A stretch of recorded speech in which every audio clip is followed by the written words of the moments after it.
अस्सलाम वालेकुम, मैं अरबाब जहांगीर। आप देख रहे हैं प्रोग्राम बेवपार।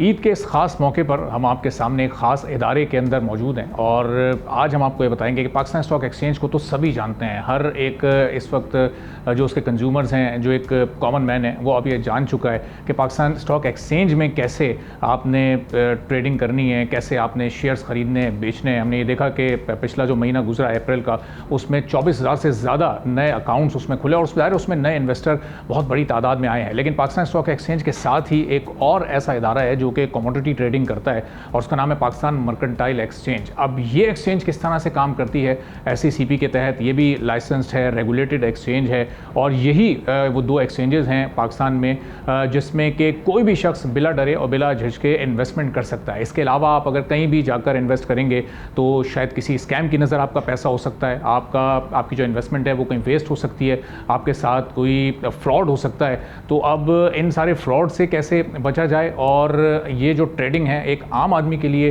कितनी फ़ायदेमंद साबित हो सकती है शॉर्ट टर्म में या लॉन्ग टर्म में, पाकिस्तान मर्केंटाइल एक्सचेंज काम कैसे करती है, किन किन कमोडिटीज़ की ट्रेडिंग ये करती है और फिर इसका पाकिस्तान की इकॉनमी के साथ क्या लिंक है। पाकिस्तान स्टॉक मार्केट हमने देखा पिछले 3-4 साल में बहुत उसमें एक जंप आया, एक बड़ी चैलेंजिंग सिचुएशन में 2-2.5 साल पहले थी, लेकिन पिछले 18 महीने से 24 महीने के जो फिगर्स हैं अब 2 लाख की तरफ उसका इंडेक्स हमने इस जनवरी के महीने में इस साल के आगाज़ में ऑल टाइम हाई की तरफ जाते देखा। अब जियोपॉलिटिकल सिचुएशन की वजह से एक डिप ज़रूर आया लेकिन वो बड़ा बेहतर परफॉर्म कर रही है। तो पाकिस्तान मर्केंटाइल एक्सचेंज भी क्या उसी तरह से काम करती है, ज़रा इसका थोड़ा सा तारुफ भी लेंगे और फिर इसमें कैसे ट्रेडिंग की जा सकती है, कॉमन मैन से कैसे कनेक्ट हो सकता है और उसके लिए किस किस तरह ये फ़ायदे लेकर आ सकती है, इस पर भी हम बात करेंगे। और फिर इकॉनमी में जो इसका पाकिस्तान की ओवरऑल इकॉनमी की ग्रोथ में इसका क्या किरदार है, क्या पाकिस्तान की एक्सपोर्ट में भी ये इजाफा कर सकती है, ख़ासतौर पर एग्रीकल्चर सेक्टर जो कि पाकिस्तान की GDP का ऑलमोस्ट 24-25% है, इस पर हम बात करेंगे। खुर्रम ज़फ़र साहब पाकिस्तान मर्केंटाइल एक्सचेंज के CEO इस वक्त हमारे साथ मौजूद हैं। खुर्रम साहब बहुत शुक्रिया, ईद मुबारक सर। अस्सलाम वालेकुम, ईद मुबारक आपको भी बहुत। अब खुर्रम साहब ये इससे पहले कि हम आगे बढ़े हैं ज़रा आम लोगों की बात करें, पाकिस्तान मर्केंटाइल एक्सचेंज का एक तारुफ क्या हो सकता है कि ये इसकी ज़रूरत क्यों पड़ी पाकिस्तान में जब पाकिस्तान स्टॉक एक्सचेंज पहले से मौजूद थी, ये काम क्या करती है और कैसे करती है। पाकिस्तान स्टॉक एक्सचेंज के अंदर कंपनीज़ के हिस्सेस का कारोबार होता है। पाकिस्तान मर्केंटाइल एक्सचेंज के अंदर कमोडिटीज़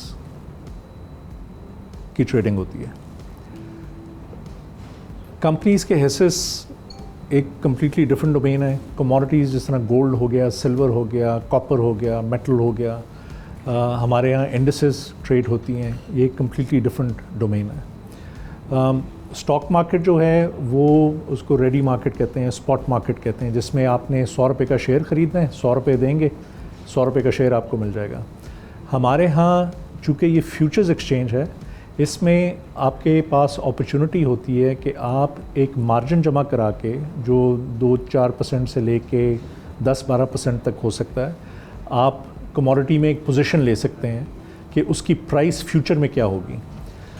इसका सबसे आसान एग्जांपल मैं इस तरीके से समझा सकता हूँ कि अगर आप एक इलेक्ट्रिक वायर मैन्युफैक्चरर हैं, आपकी डिपेंडेंसी है कॉपर के ऊपर, पूरे साल के ऑर्डर्स आपके पास आते हैं, आपने लोगों को प्राइस देनी है, तो आप ये कॉपर की प्राइस का एक्सपोजर नहीं चाहते, आप उसकी प्राइस को हेज करना चाहते हैं। तो आप सिंपल तरीका ये करेंगे कि आप फ्यूचर में कॉपर बाय कर लेंगे। अब एक तरीका तो आपके पास ये है कि जितनी आपको साल की कॉपर चाहिए या अगले 3 महीने की कॉपर चाहिए फॉर एग्ज़ाम्पल, वो आप करोड़ों रुपए की कॉपर ख़रीद के रखें, उसकी 100% मालियत दें। दूसरा तरीका ये है कि आप उसका एक छोटा सा मार्जिन जमा कराएं, जिसको बयाना कह लें आसान ज़ुबान के अंदर, और आप अपने फ्यूचर की प्राइस को लॉक कर दें कि मुझे 3 महीने के बाद कॉपर चाहिए या 1 महीने के बाद कॉपर चाहिए इस प्राइस के ऊपर। कोई आपको बेचेगा, आप ख़रीदेंगे उसको, और एक्सचेंज ये गारंटी करता है कि आपको 1 महीने के बाद वो कॉपर उसी प्राइस पे मिलेगी। अगर वो प्राइस उसकी बढ़ गई है तो आपको वो लेट्स से उसकी प्राइस 2 रुपये बढ़ गई है तो 2 रुपये आपको मिल जाएंगे। अगर उसकी प्राइस घट गई है तो आपको, जिसने आपको बेचा है, उसको 2 रुपये देने पड़ेंगे। हम आसान बना देते हैं कि एक सिंपल सी मोबाइल ऐप के ज़रिए आप एक्सचेंज के ऊपर जितनी मालियत का चाहें सोना ख़रीद सकते हैं। हम आपके बिहाफ पे वो सोना प्रोक्योर करते हैं, उसकी टेस्टिंग करते हैं, उसको सिक्योरली ट्रांसपोर्ट करके बैंकों के वॉल्ट्स के अंदर महफूज करते हैं, उसकी 100% वैल्यू की इंश्योरेंस करते हैं, और जब आपका दिल चाहे एक्सचेंज के ऊपर ही वो आप सोना बेच सकते हैं, और अगर आप 10 तोले तक अपनी पोजीशन बिल्ड कर लें तो आप उसकी फ़िज़िकल डिलीवरी भी ले सकते हैं। सही। तो अच्छा, ये फ्यूचर ट्रेडिंग का कल्चर क्या पाकिस्तान में इस वक्त इतना कॉमन है, या दीगर ममालिक से हमने इसको अडॉप्ट किया, अब आहिस्ता आहिस्ता इससे लोग हम आहंग हो रहे हैं? चूँकि ज़ाहिर एक रिस्क फैक्टर है कि कीमत किसी कमोडिटी की कम भी हो सकती है, तो इन्वेस्टर के जहन में भी खौफ रहेगा कि वो 3-4 महीने बाद अगर एक प्राइस को लॉक कर रहा है और अगर वो खुदा न खास्ता डाउन हो जाती है तो फिर वो अपने कैपिटल से महरूम हो जाता है। अच्छा, ये बहुत अच्छा सवाल है। दुनिया भर में फ्यूचर्स एक्सचेंजेस के ऊपर बहुत ज़्यादा कारोबार होता है कंपेयर टू स्पॉट एक्सचेंज, जो रेडी एक्सचेंजेस होते हैं। हमारे यहाँ भी आपको शायद आपके लिए आपको ये सुन के हैरत हो, इस वक्त हमने इस साल में 10 खरब से ज़्यादा का काम कर लिया इधर पाकिस्तान मर्केंटाइल एक्सचेंज के ऊपर। अगर मैं एवरेज तकरीबन निकालूँ इस साल की एवरेज डेली वॉल्यूम क्या होगा, तो तकरीबन 50 से 60 अरब डेली का वॉल्यूम होगा जो इस एक्सचेंज के ऊपर है। लेकिन ये वॉल्यूम अभी भी बहुत कम है कंपेयर टू जो असल पोटेंशियल है इस एक्सचेंज का, और उसकी रीज़न ये है कि हमारे पास टोटल मिला के अभी तक तकरीबन 60,000 के करीब अकाउंट्स हैं। ख़रीदने वाला और बेचने वाला जो है वो एक्सचेंज पे डिपेंड करता है कि हम दोनों पार्टीज़ की सेटलमेंट कराएंगे, और ये एक्सचेंज ज़िम्मेदारी लेता है। अगर एक्सचेंज के ऊपर एक ट्रेड कॉन्सुमेट हुई है, उसकी सेटलमेंट की ज़िम्मेदारी हमारी है। हम दोनों पार्टी से मार्जिन लेते हैं, डेली की बेसिस पे कमोडिटी की प्राइस को देखते हुए उनको मार्जिन कॉल्स करते रहते हैं। अगर किसी के अगेंस्ट प्राइस मूव कर रही है तो हम उससे डेली का आप 1 रुपये और जमा करा दें। किसी दिन अगर उनके फेवर में चली गई तो उनको वापस कर दिए पैसे। तो ये सारा एक sophisticated technology driven risk management process है जो एक्सचेंज में 22.5 घंटे रोज़ाना चलता है। अच्छा, तो आपको मतलब ये 18-19 साल में सिर्फ 60,000 अकाउंट, स्टॉक एक्सचेंज भी चंद महीनों पहले तक बहुत लोअर साइड पे था अकाउंट्स नंबर में, लेकिन एकदम से उसने इमर्ज किया है। तो यहाँ क्या कॉम्प्लिकेशंस बहुत ज़्यादा हैं, एक कॉमन मैन को समझ नहीं आ रहा, न्यू इन्वेस्टर कॉन्फिडेंस इस वक्त मर्केंटाइल एक्सचेंज पर नहीं है। इन 60,000 में भी ज़्यादातर वही लोग होंगे जो या तो कॉर्पोरेट किंग्स होंगे या बिज़नेस कम्युनिटी से ताल्लुक़ रखते होंगे, या फिर जो स्टॉक एक्सचेंज में ऑलरेडी ट्रेडिंग कर रहे हैं। तो इसका मतलब नए आने वालों को शायद इतना इल्म ही नहीं है कि ये कोई एक्सचेंज भी है या ये काम भी कर रही है, इसमें भी इतनी प्रॉफिटेबिलिटी है। देखिए, इसके 2 रीज़न्स हैं मुझे। एक तो बिल्कुल आपने बजा फरमाया, अवेयरनेस का फुकतान है। बहुत से लोगों को नहीं पता है कि एक्सचेंज एग्जिस्ट करता है, इस पे ऑपरेट कैसे करना है, इससे पैसे कैसे कमाने हैं। लेकिन एक और जो बहुत बड़ा रीज़न है, हमारा जो अकाउंट ओपनिंग प्रोसेस है, जो फॉर्मेलिटीज़ हैं एक रेगुलेटेड एक्सचेंज के ऊपर अकाउंट खोलने की और बैंक टू बैंक ट्रांजैक्शंस करने की, KYC की, AML, CFT की जो रिक्वायरमेंट्स हैं उनको पूरा करना बहुत आसान नहीं है। तो हम कोशिश तो बहुत कर रहे हैं, हमारा रेगुलेटर SCCP बहुत कोशिश कर रहा है कि ये इस प्रोसेस को आसान से आसान तर बनाया जाए। हमने अभी सहूलत अकाउंट्स लॉन्च किए हैं रिसेंटली। सहूलत अकाउंट में आप बेसिकली अगर आपके पास एक शनाख्ती कार्ड है तो उससे और साथ 2-4 नाम, number, phone number, email address वगैरह आप जमा करवा के आप बड़ी आसानी से चंद मिनट के अंदर अकाउंट खोल सकते हैं। लेकिन इसमें इन्वेस्टमेंट भी लिमिटेड होगी या ये भी अनलिमिटेड? सहूलत अकाउंट में लेकिन इन्वेस्टमेंट लिमिटेड होगी। इस वक्त 10 लाख की लिमिट है। हमने SCCP को दरख्वास्त की है कि इसको बढ़ा के 30 लाख कर दिया जाए, इंशाल्लाह वो भी हो जाएगा। लेकिन उसमें सहूलत अकाउंट में जो एक रिस्ट्रिक्शन है और जो मेरे ख़्याल में वो बहुत ज़रूरी है आम रिटेल इन्वेस्टर को प्रोटेक्ट करने के लिए, वो ये है कि उस पर मार्जिन की रिक्वायरमेंट 100% है। तो अगर आपने गोल्ड ख़रीदना है या सिल्वर ख़रीदना है या कॉपर ख़रीदना है या आपको शायद ये पता ना हो, पाकिस्तान के अंदर रह के आप नैस्डैक के अंदर इन्वेस्ट कर सकते हैं, डाउ जोन्स के अंदर इन्वेस्ट कर सकते हैं, S&P 500, जी बिल्कुल, PMX के अंदर, S&P 500 के अंदर इन्वेस्ट कर सकते हैं, निके के अंदर इन्वेस्ट कर सकते हैं। जो ग्लोबल इंडेक्सेस हैं ये सेफ़ प्रोडक्ट्स हैं क्योंकि इंडेक्स होती है, बहुत सारे स्टॉक्स को मिला के इंडेक्स बनती है। लेकिन रुपीस के अंदर अगर आपने इनमें इन्वेस्ट करना है या इनमें पोजीशन लेनी है तो आप PMX के ऊपर ले सकते हैं। बहुत सारे लोगों को ये बात पता नहीं है। सही। अच्छा, अभी गोल्ड और सिल्वर का आपने जिक्र किया, काफ़ी टाइम के लिए सिल्वर पर पाबंदी रही PMX की तरफ से और अब वो रिसेंटली उसको ख़त्म किया गया। इसकी क्या वजूहत थी? जब आपकी एक कमोडिटी है और उस पर आप पाबंदी लगा देते हैं तो उसका क्या क्राइटेरिया होता है? अच्छा, पाबंदी नहीं रही। सिल्वर को हमने client to client trading mode में कर दिया था। अच्छा, उसमें होता ये है कि PMX दरमियान से निकल गया? नहीं, PMX था, लेकिन क्लाइंट एक आएगा बेचने वाला, अगर उसी वक्त उसी कीमत का ख़रीदार हुआ तो ट्रेड होगी, ठीक है। नॉर्मली होता ये है कि हम एक्सचेंजेस के ऊपर लिक्विडिटी प्रोवाइडर्स के साथ अरेंजमेंट करते हैं, जो कहते हैं कि हम हर वक्त बाय और सेल का ऑर्डर लगा के खड़े रहेंगे, ताकि अगर आप 12:03 के ऊपर ख़रीदने आए हैं तो कोई बेचने वाला उस वक्त है, अगर दूसरा क्लाइंट 12:07 पे बेचने आया है तो उस वक्त ख़रीदने वाला कोई है। अगर सिर्फ क्लाइंट टू क्लाइंट मोड में एक्सचेंजेस ऑपरेट करें तो लिक्विडिटी बहुत मुश्किल हो जाती है, क्योंकि एक ही टाइम पे कस्टमर का आना, दूसरे कस्टमर का आना, उनकी प्राइस मैच करना, उनका टाइम मैच करना मुश्किल हो जाता है।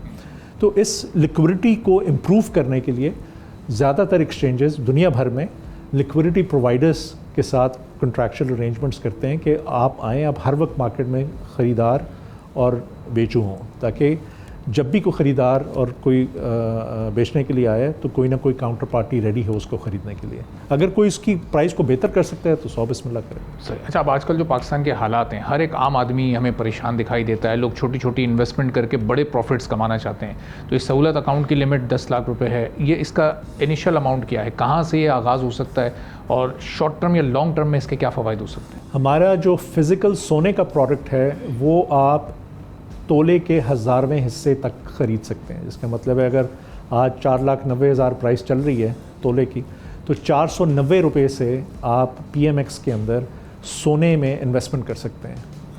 एंड इवन दो आपने तोले का 1000वां हिस्सा ख़रीदा है, हम उस सारी डिमांड को एग्रीगेट करते हैं, वो ख़रीदते हैं सप्लायर से, गोल्ड के सप्लायर से ख़रीदते हैं, उनकी प्योरिटी को टेस्ट करते हैं और सिक्योरली आपके बिहाफ पे बैंकों के वॉल्ट्स के अंदर उसको सेव करके रखते हैं।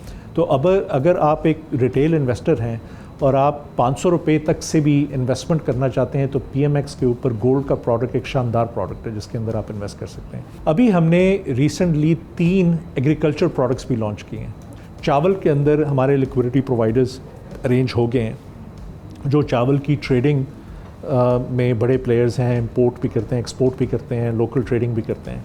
तो आज आप एक्सचेंज पे जाके चावल ख़रीद सकते हैं और उसकी फ़िज़िकल डिलीवरी आप अगर आपको चाहिए तो आपको फ़िज़िकल डिलीवरी भी उसकी मिलेगी। इंशाल्लाह अगले चंद हफ्तों के अंदर हम शुगर और गंदम के मार्केट मेकर्स भी लेंगे और उसकी भी ट्रेडिंग एक्टिवेट हो जाएगी एक्सचेंज के ऊपर।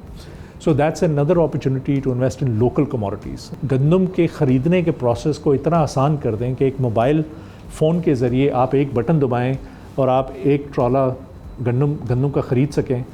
हमारे क्रेडिटेड वेयर हाउसेज नेटवर्क है हमारे क्रेडिटेड वेयर हाउसेज का, उसके अंदर वो सिक्योरली स्टोर्ड हो आपके बिहाफ पे। जब आपको कीमत पसंद आए वो आप गंदम बेचते हैं, ना आप कभी किसी किसान के पास गए, ना किसी खेत के पास गए, ना आपने गंदम को एवेल्यूएट किया, ग्रेड किया, इंस्पेक्ट किया, ना आपका स्टोरेज का हैसल था, ना बेचने का हैसल। तो इस सारे इकोसिस्टम को हम ऑनलाइन लेकर आना चाह रहे हैं ताकि जो हमारी इकॉनमी का एक मेजर हिस्सा है ज़राअत हमारी, उसमें मार्केट्स को ज़्यादा एफिशिएंट बनाया जाए। इस वक्त अगर आप अपनी गंदम को बेचना चाहते हैं तो आप या तो किसी फ्लावर मिल वाले के साथ आपका अरेंजमेंट होगा, या आप मंडी लेके जाएंगे, वहाँ पे आपका धड़ा लगेगा, 8-10 व्यापारी या आड़ती वहाँ पे उसकी बोली लगाएंगे और आपकी ट्रेड हो जाएगी।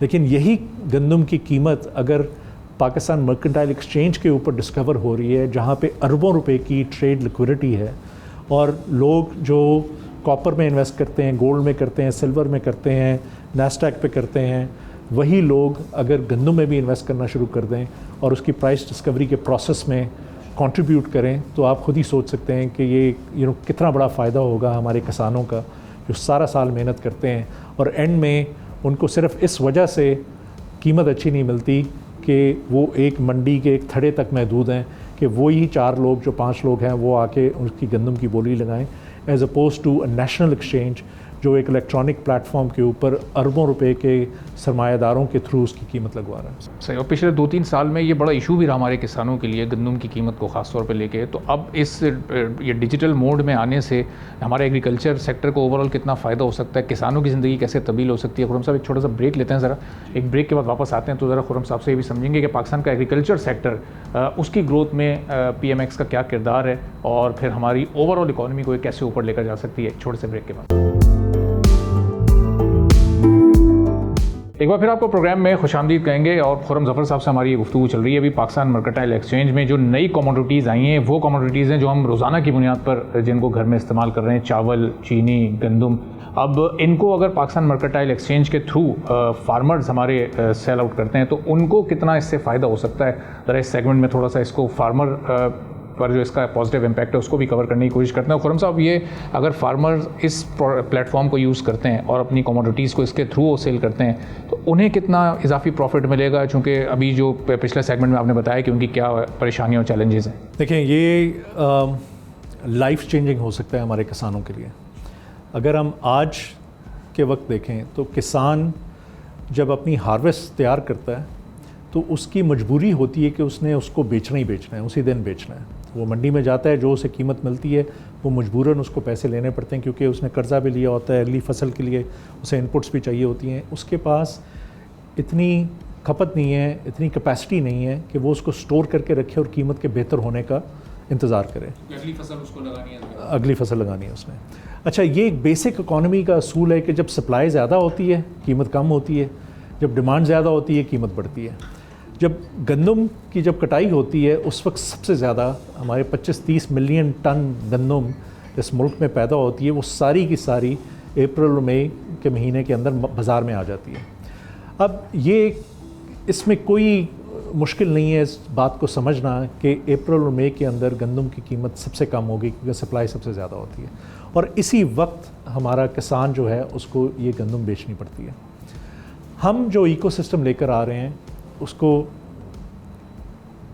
मैं ऐसे समझाता हूँ कि सबसे पहले तो हम स्टोरेज का मसला हल कर रहे हैं। हमने अभी नेमत कोलैटरल मैनेजमेंट एक कंपनी है, वो भी SCCP का एक लाइसेंस कोलैटरल मैनेजर है।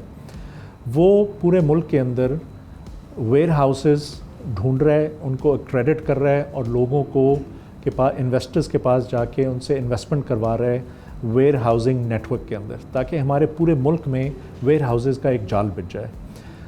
पूरी दुनिया में जो एग्रीकल्चर इकोनॉमीज़ हैं, आप Russia, Brazil, Ukraine, Argentina, America, इनकी अगर आप वेयर हाउसिंग कैपेसिटी देखें तो अगर ये 100 किलो दाना पैदा करते हैं, ग्रेन्स पैदा करते हैं साल के, तो इनके पास 80 से 120 किलो दाना स्टोर करने की कैपेसिटी होती है, यानी कि 80 to 120% of their annual grain production.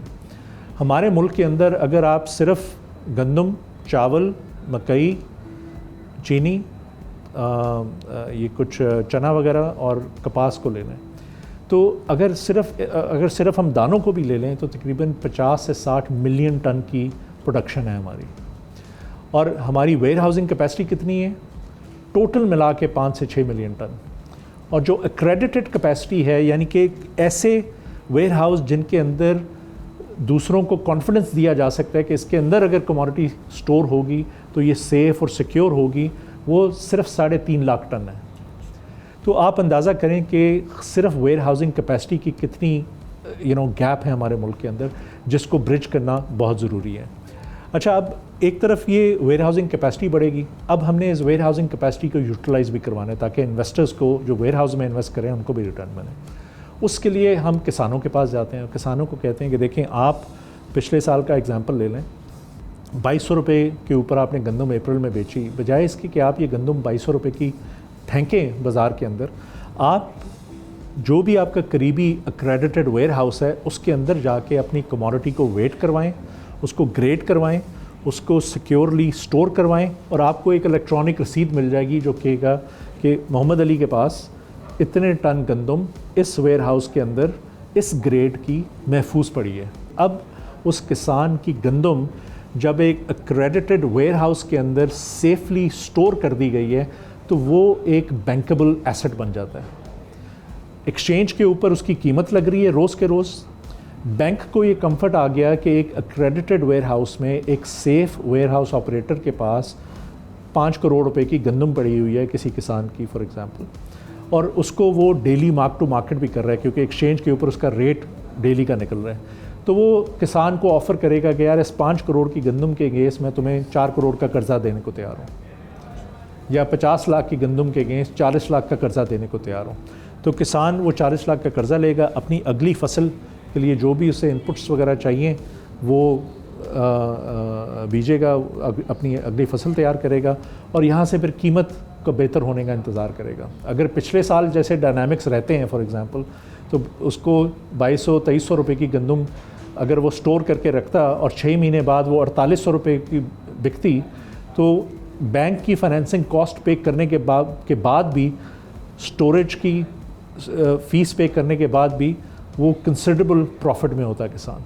तो ये डिजिटल सिस्टम किसानों को इस वक्त समझ आ रहा है कि ये वाकई ये रियल है, चूँकि ये सुनने में तो बड़ा इंटरेस्टिंग लग रहा है और थोड़ा अनबिलीवेबल सा लग रहा है, क्योंकि इतना बड़ा प्रॉफिट अगर किसानों को इसमें मिल सकता है तो वो तो पिछले 2-3 साल से जिस तरह रो रहे हैं, एक बड़ा उनके लिए ऑल्टरनेट प्लेटफॉर्म ये मौजूद है। इस सिस्टम को स्केल करने के लिए एक तो वेयर हाउसिंग का मैंने आपको बताया कि हमने स्केल करना है, वो एक इंफ्रास्ट्रक्चर प्रोजेक्ट है, आहिस्ता आहिस्ता वेयर हाउसेज आएंगे। लेकिन जो दूसरा सबसे बड़ा चैलेंज है, क्योंकि ये सिस्टम रेडी है, मार्केट रेडी है, कॉन्ट्रैक्ट्स लिस्टेड हैं, टेक्नोलॉजी रेडी है, सारा कुछ है, अवेयरनेस का सबसे बड़ा चैलेंज है कि हम एक किसान जो लाला मूसा के अंदर बैठ के जद्दी पुश्ती अपनी ज़मीन पे गंदम और चावल की वो करता आ रहा है, ज़राअत का काम करता आ रहा है, उसको हमने इस सिस्टम के बारे में अवेयरनेस कैसे देनी है। वो हम अकेले नहीं कर सकते, उसमें हमें आपका साथ भी चाहिए, उसमें हमें जो इनपुट सप्लायर्स हैं बड़े बड़े उनका साथ भी चाहिए, क्योंकि उन्होंने बहुत से किसान मरकज़ बनाए हुए हैं। उसमें हमें हुकूमत का साथ चाहिए, जिन्होंने एग्रीकल्चर एक्सटेंशन का बहुत बड़ा डिपार्टमेंट बनाया हुआ है, ताकि आहिस्ता आहिस्ता ये अवेयरनेस वहाँ तक जाए। हमें मंडियों के अंदर जाके अपनी PMX की स्क्रीनें लगानी पड़ेंगी, ताकि एक किसान जब अपनी बोली एक मंडी के थड़े के ऊपर उसको मिल रही है, उसको ये भी पता हो कि PMX के ऊपर इसकी कीमत क्या चल रही है आज के दिन। तो ये ओवरनाइट नहीं होगा, ये एक साल में भी नहीं होगा, ये एक लॉन्ग टर्म स्ट्रेटिजिक विज़न और प्लान है जिसको 5, 7, 8 साल लगेंगे कम्प्लीटली शिफ्ट होते हुए। कॉन्ट्रैक्ट्स रेडी हैं, कुछ ट्रेल ब्लेजर्स हमारे साथ ऑलरेडी काम करना शुरू कर दी है, चावल की ट्रेड हमारे पास ऑलरेडी शुरू हो गई है, E6 जो काफ़ी एक्सपोर्ट भी हम करते हैं उसकी ट्रेडिंग शुरू हो गई है। आहिस्ता आहिस्ता जैसे जैसे अवेयरनेस बढ़ेगी लोगों को और उनको इस बात का एहसास होगा कि कितना आसान है। लेकिन इस बार सिचुएशन कुछ मुख्तलिफ रही है। जो 2-3 महीने की एक्टिविटी अभी रिसेंटली रही है इस जंग की, लेकिन गोल्ड हमने देखा कि स्टैटिक रहा अपनी पोजीशन पे, कि आपने ऑल टाइम हाई पर पहुंच गया, वहाँ से रिवर्स हुआ, यानी हालात जंग की तरफ थे, जंग में शिद्दत आई, गोल्ड की प्राइस अप नहीं हुई, सीज़ फायर हो गया, गोल्ड की प्राइस वहीं मौजूद है। तो ये इसकी भी कोई वजह मौजूद है? हम देखते हैं, एक तो ये है कि गोल्ड हिस्टोरिकली रिसेंटली बहुत प्राइस में उसका चढ़ी है, उसकी सिल्वर की भी प्राइस बहुत आई है। अगर 1 साल पहले 1.5 साल पहले की आप गोल्ड और सिल्वर की प्राइसेस देखें और अब की देखें तो उसमें ज़मीन आसमान का फ़र्क है। तो एक तो ये कि ऑलरेडी प्राइस बहुत बढ़ गई हुई थी और इसी वजह से, बदलते हुए हालात की वजह से इन एसेट्स की प्राइस बढ़ी। ये जो अभी ये ईरान की वॉर वगैरह है, उसमें हम देखते थे जिस दिन बयान ऐसा आता था कि सुलह होने वाली है तो वो कीमत नीचे आना शुरू हो जाती थी। जिस दिन ऐसा बयान आ जाता था कि दोबारा से जंग छिड़ने वाली है, कीमत ऊपर चढ़ना शुरू हो जाती थी। तो वॉलेटिलिटी अभी भी है कीमत के अंदर, लेकिन वो जिस तरीके से सिल्वर के अंदर फॉर एग्जांपल $30 से शुरू होकर $120 तक 1 साल के अंदर जो उसने सफ़र किया, उस तरह की मूवमेंट ज़ाहिर है हम अभी नहीं देख रहे, क्योंकि वो ऑलरेडी इसमें इनकॉर्पोरेट हो चुकी हैं। तो अब वॉलेटिलिटी दोनों कमोडिटीज़ में, गोल्ड और सिल्वर में, कदरे कम हुई है। खुर्रम साहब से हमारी गुफ्तगू जारी, छोटा सा ब्रेक लेते हैं, ब्रेक के बाद यहीं से गुफ्तगू दोबारा शुरू करेंगे।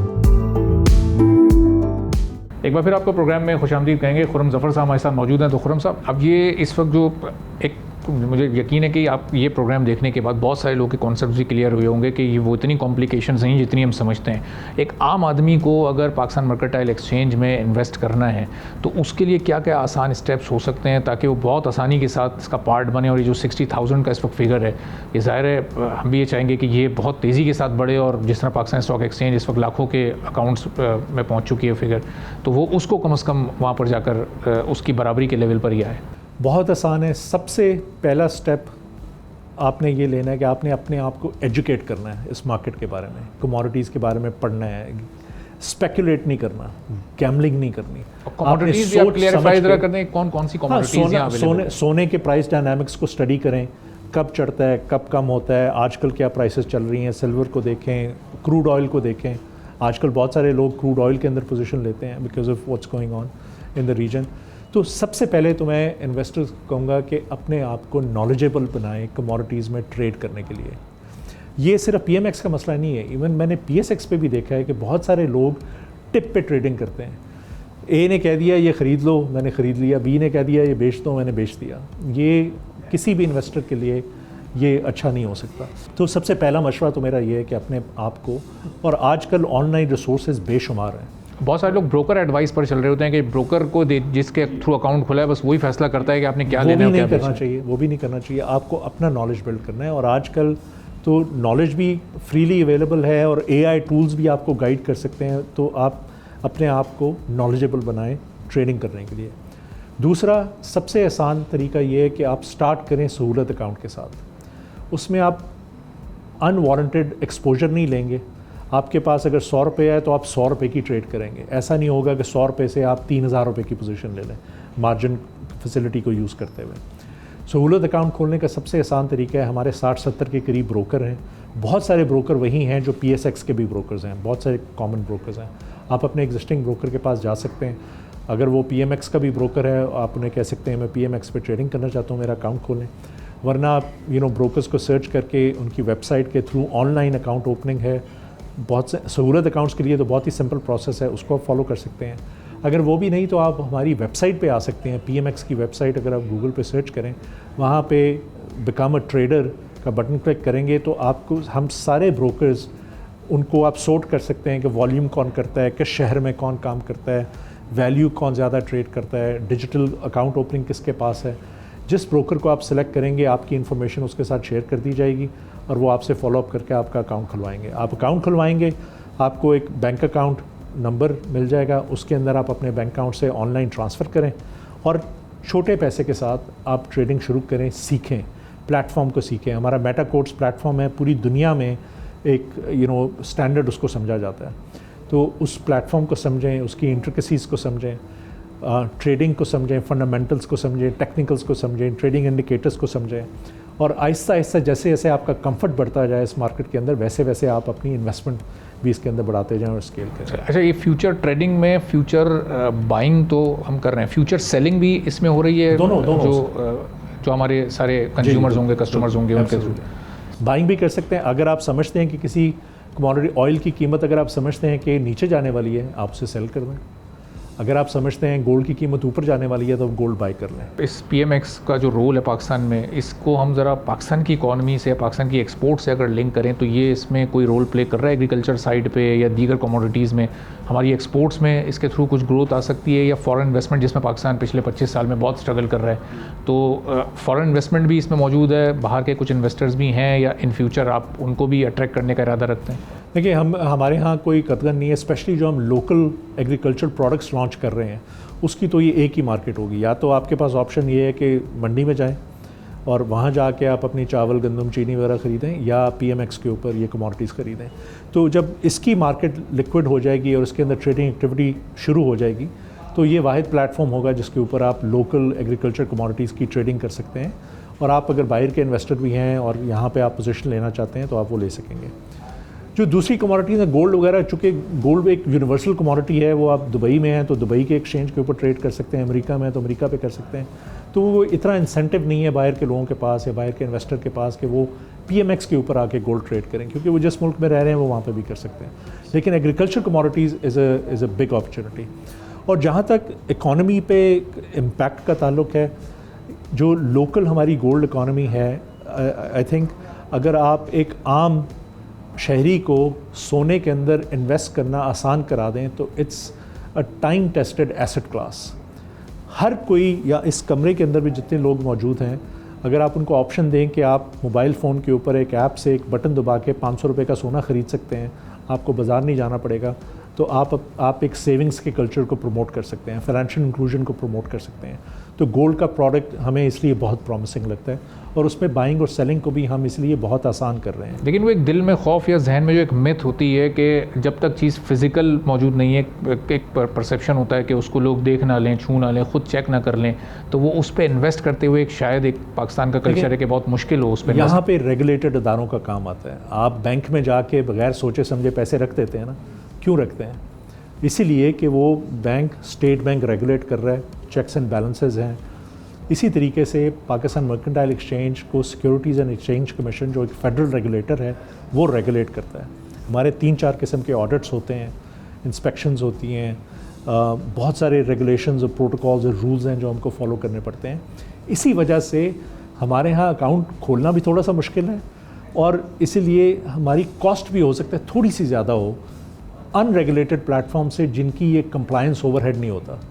आज के दिन अगर आप यूट्यूब खोलें, इंस्टाग्राम खोलें, आपको 25 ऑनलाइन इंटरनेशनल ब्रोकर्स और एक्सचेंजेस के ऐड नज़र आएंगे। इट्स अनफॉर्चुनेट कि हमारे मुल्क में वो नज़र आ रहे हैं, इनको रुकना चाहिए। और वो आपको कहेंगे कि आप 1 मिनट के अंदर आप अकाउंट खोलें, वो सही तरीका है गलत तरीका है, आपके पैसे यहाँ से डॉलर्स में कन्वर्ट करा के मुल्क से बाहर भिजवाएंगे, उस प्लेटफॉर्म के ऊपर ट्रेडिंग करवाएंगे। कोई उनका हो सकता है रेगुलेटर ना हो, आपको नहीं पता कि उनका कोई रेगुलेटर है या नहीं है, उनकी कंप्लायंस कॉस्ट भी बड़ी कम होगी। कल को अगर कोई फ्रॉड हो जाता है, आपके पैसे देने से कोई इनकार कर देता है, आपके पास कोई रिकोर्स नहीं। अच्छा, मार्केटिंग बड़ी अट्रैक्टिव होती है ऐसे प्लेटफॉर्म्स की, आप देखें लोग फ़ौरन की तरफ राग़िब हो जाते हैं। बिल्कुल है, क्योंकि अरबों रुपए इन्वेस्ट करते हैं ये मार्केट करने में। यही है, आई मीन जो लोग मार्केटिंग के ऊपर अरबों रुपए, करोड़ों रुपए खर्च कर सकते हैं, आप सोचें वो पैसा बना कितना रहे होंगे। अच्छा, अब इस रिस्क फैक्टर को कम करने के लिए गवर्नमेंट का क्या रोल हो सकता है, उससे किस तरह की आपको सपोर्ट चाहिए? क्योंकि अभी ईद के फौरी बाद भी बजट है और बजट से पहले बिज़नेस कम्युनिटी की बड़ी डिमांड्स होती हैं गवर्नमेंट से, ज़ाहिर है, और उनके लिए भी फिस्कल स्पेस अब महदूद से महदूद होता चला जा रहा है। तो PMX को ग्रो करने के लिए या इनको सपोर्ट करने के लिए गवर्नमेंट क्या कर सकती है अपने एंड से? देखिए, हमारा रेगुलेटर जो है बड़ा एक्टिव रेगुलेटर है और बहुत सपोर्ट करता है हमें, और बहुत अवेयरनेस एक्टिविटीज़ में भी हमारा साथ देता है। अभी हमने पाकिस्तान के जो 4 कैपिटल मार्केट इंस्टीट्यूशंस हैं, हमने मिल के SACP के तावन से ये कैपिटल मार्केट डेवलपमेंट फ़ंड बनाया है, जिसके अंदर हम अपने रेवेन्यू का 1% कंट्रीब्यूट करेंगे चारों अदारे, और हमने उसको सीड कैपिटल भी दिया है, जिसका सोल मकसद होगा कि इन्वेस्टर्स को कि अवेयरनेस के ऊपर काम करना है, उनको रेगुलेटेड और unregulated, license versus unlicense platforms के बारे में अवेयरनेस देनी है, अपने प्रोडक्ट्स के बारे में उनको बताना है। तो ये काम तो ऑलरेडी हो रहा है। हुकूमत के भी जिस हद तक हमें सपोर्ट कर सकती है कर रही है। हम भी जाते रहते हैं, FI वगैरह को भी हम अप्रोच करते हैं, ये जो इलीगल प्लेटफॉर्म्स के एडवर्टाइजमेंट वगैरह चलती है वो भी एक्शन लेते रहते हैं, लेकिन वो एक को बंद करें, दूसरा किसी और नाम से आ जाता है, फिर तीसरा आ जाता है। ये अनफॉर्चुनेट रियलिटी है।